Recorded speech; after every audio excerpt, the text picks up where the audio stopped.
जाजपुर जिला बरी बीजेपी विधायक प्रार्थी बाइक रैली माध्यम माराथन प्रचार। जाजपुर जिला बरी निर्वाचन मंडल में चलित साधारण निर्वाचन निमंते विधानसभा प्रार्थी उमेश जेना बरीमाटी में ब्रह्मबरदा अंचल में बाइक रैली माध्यम प्रचार करथिबा देखिबाकु मिलिछि। आज ब्रह्मबरदा बजार निकट में ब्राह्मणी ब्रिज उपर बाइक रैली बाहरी तारिणी छक निकटस्थ मंगला बजार में शेष करथिले। विभिन्न स्थान में रही शोभायात्रा माध्यम भोटियर को भेटी विधायक प्रार्थी उमेश जेना आशीर्वाद देवा सह भोट भिक्षा करथिले।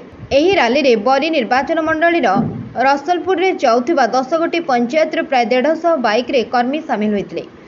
सूचना था कि एही 10 गोटी पंचायत रे बीजेडी विधायक प्रार्थी हजार हजार समर्थकों सह बाइक रे प्रचार करथिबा बेले किंतु बीजेपी विधायक प्रार्थी उमेश जेना मात्र हाथ गणती बाइक धरी बुलुथिबा बेले भोटियर माने उमेश जेना प्रति मुह बुलाई विश्वरंजन मल्लिक प्रति आकृष्ट होई भोटियर माने सामिल हेउथिबा जणा पड़िछि। Bureau report 51 news agency.